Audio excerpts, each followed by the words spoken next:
Welcome back.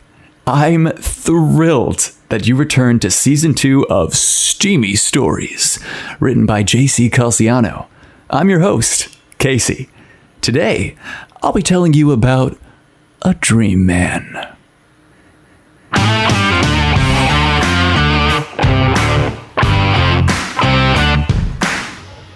It was a perfect day at the beach, and Blake stood, enjoying the waves.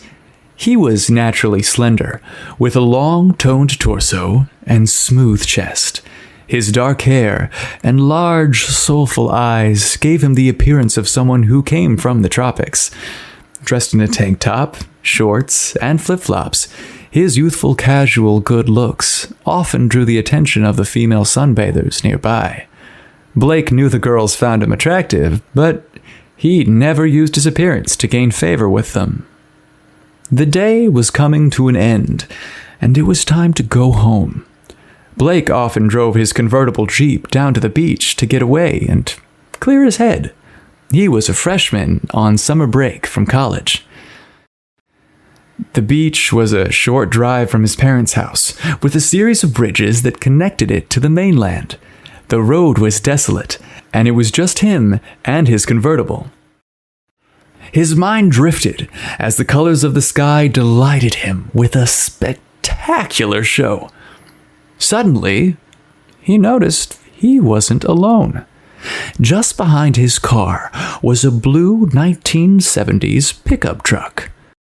The vehicle kept perfect time with him, as he recognized the truck to be identical to the one his best friend drove. He was excited to see his buddy, so he quickly slowed down to yell a big, "What's up, bro?" As he gave a big smile to the driver, Blake quickly realized the guy driving the pickup was not his bestie after all. Quickly, he adjusted his greeting toward the stranger, but it was too late. The two men had locked eyes. Blake sped up a bit, anxious not to look silly at the misunderstanding. Damn, I would have sworn it was my buddy's car. My bad. But what's up with that shirtless hunk driving it? I have never seen such brilliant hazel eyes and luscious hair. Blake was surprised at himself for noticing another guy's attractiveness. He was still a virgin at 21 years old and, as far as he knew, straight. As Blake pondered the driver's appeal, the truck sped up to keep pace with him. The sexy stranger looked over and smiled once again at him. Panicked, Blake exited the parkway in an attempt to lose him. He was sure he gave the pickup truck the slip as he turned down a small side street, but much to his surprise, in his rearview mirror, he could see the blue truck still following him. What's going on? He wondered. Well, perhaps it's a coincidence. Maybe he lives around here. Blake quickly pulled into a small, secluded beach just down the road off the beaten path. Once at the beach, and sure he was alone, he parked to contemplate what had just happened. At first, he chuckled at his paranoia and then found himself oddly disappointed that the sexy stud in the truck wasn't pursuing him.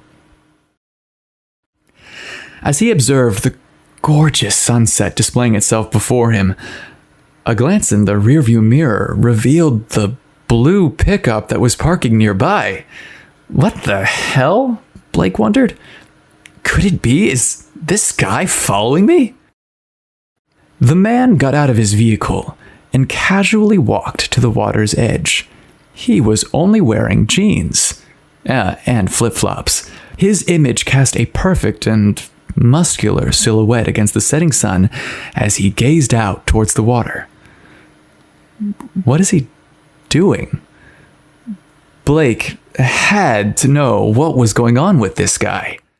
Slipping his feet into his flip-flops, he got out of the car and casually walked down the beach. As he approached the shirtless stud, the guy looked at him. His inviting eyes and sweet smile instantly disarmed Blake as he stated, "Quite a stunning sunset, right?" Blake felt obligated to answer, "Yeah, amazing. It makes you stop and appreciate what a beautiful spot this is." The fellow continued, "Yes, for sure. It's nice to meet a fellow admirer of nature's beauty. My name's Zane." Blake was impressed by this guy's chill nature and straightforward sincerity. Blake laughed at his silliness. How did he ever think this tall, muscular bro was chasing him? Blake felt the need to explain their exchange on the road. "Here's a crazy coincidence. You drive the same blue truck as my best friend. I thought that was him on the road earlier." Zane smiled at the coincidence. "Some people are just destined to meet, I guess." "What a funny circumstance that led us to talk." Blake and Zane sat and watched the sunset together. The brilliant colors reflecting off the clouds made the evening sky more spectacular than usual. As the sun dipped below the horizon, Zane turned to Blake and asked, "Hey, I'm going to run to the gym and crush a quick workout now. Are you up for a beer later? Meet at 9 at McGilly's Pub?" "Sure. I've got nothing going on this evening.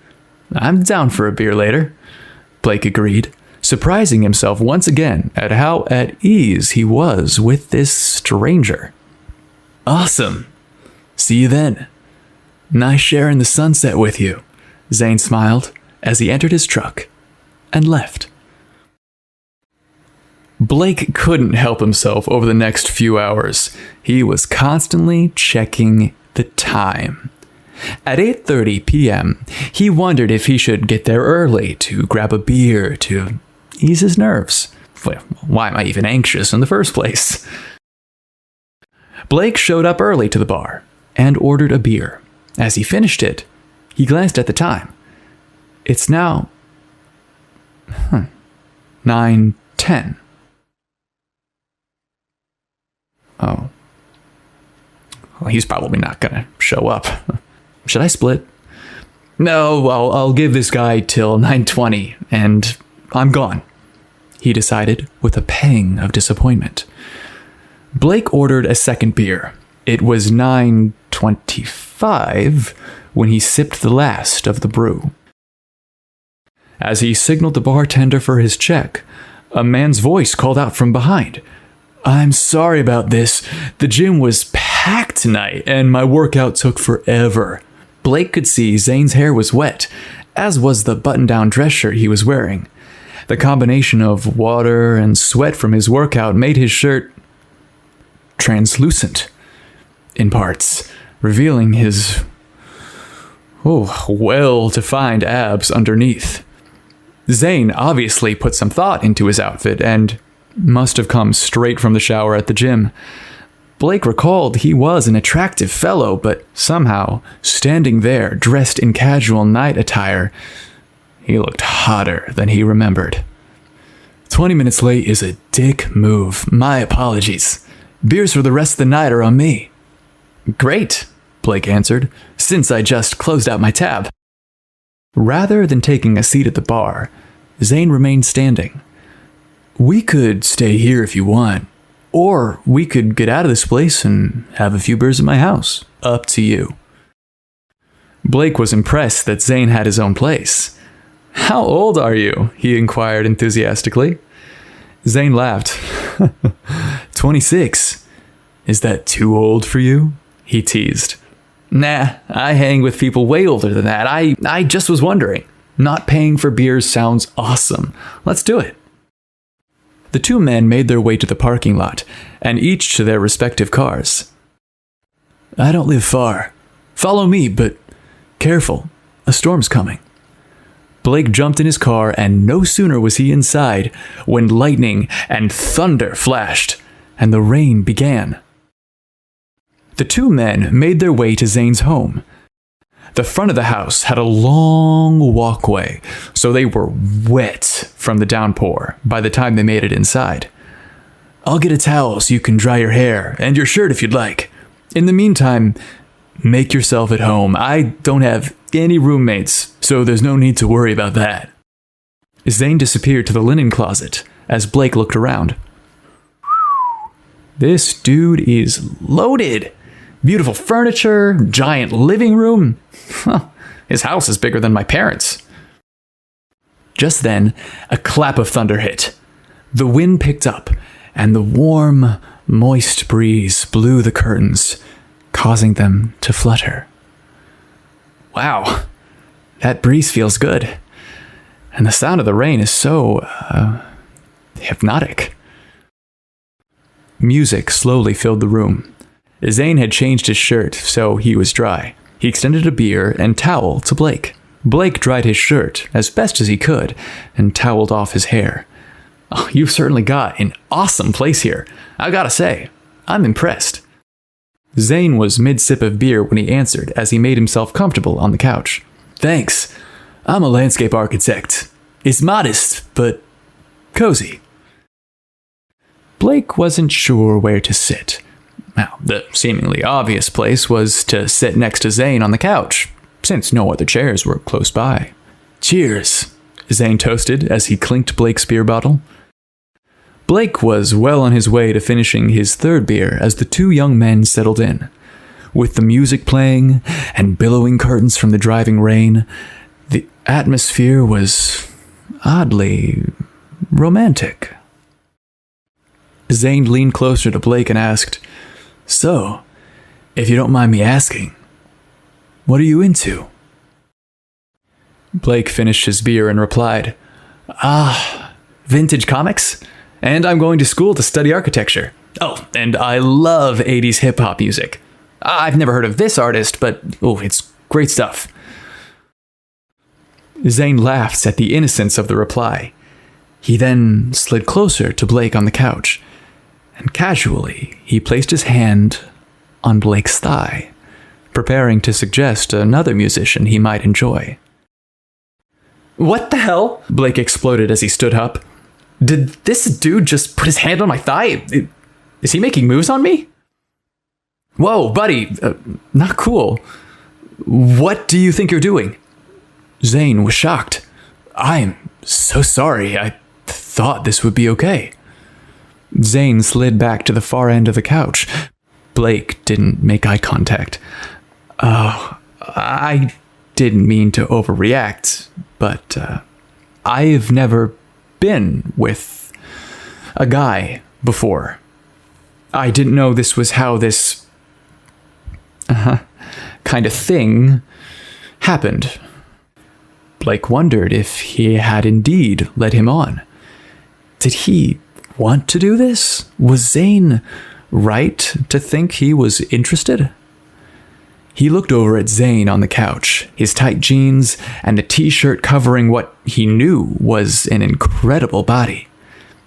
He realized that the more he looked at him, the more he wanted to feel his perfectly kissable lips on his face. The idea of feeling Zane's strong body on top of him excited him in a way he had never felt before.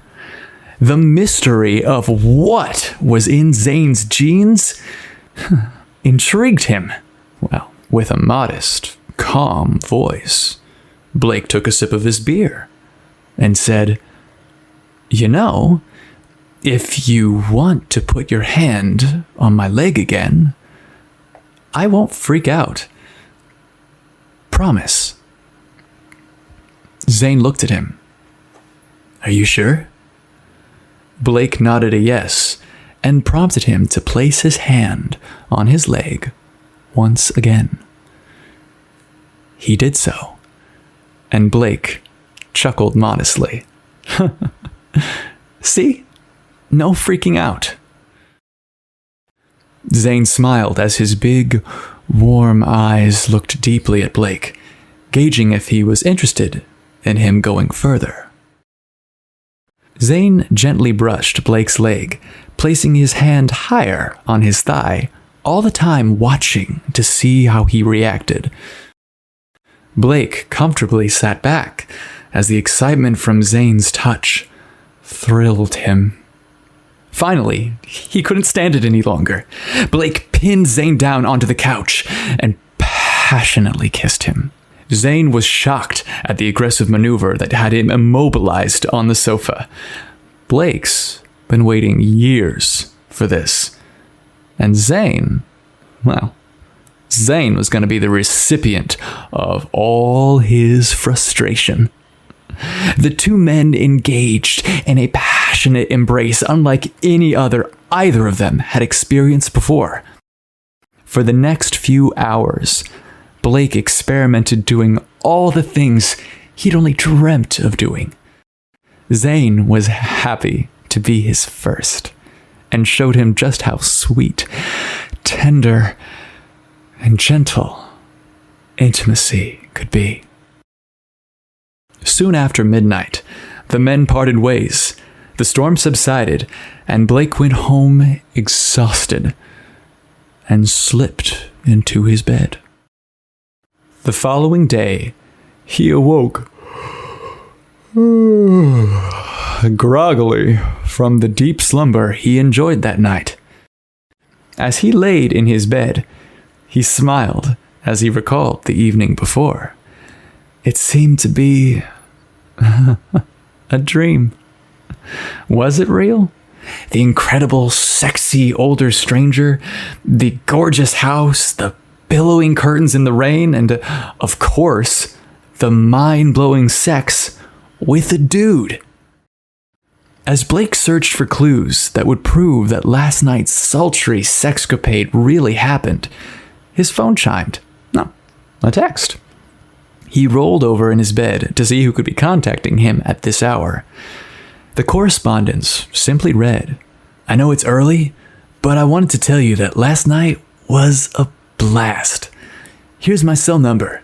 If you ever want to grab a beer again, don't hesitate to call. Zane." Blake rolled onto his back and smiled. Yep, it wasn't a dream. He would undoubtedly be taking Zane up on that beer again soon.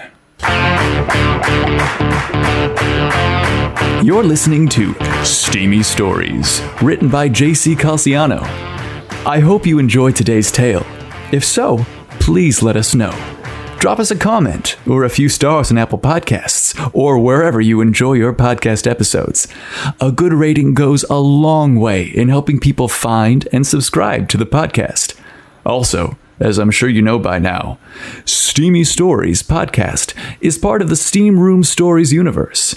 So if you haven't watched our show on YouTube, seen our movie, or read our book, Revenge of the Brobot yet, you're in for a treat.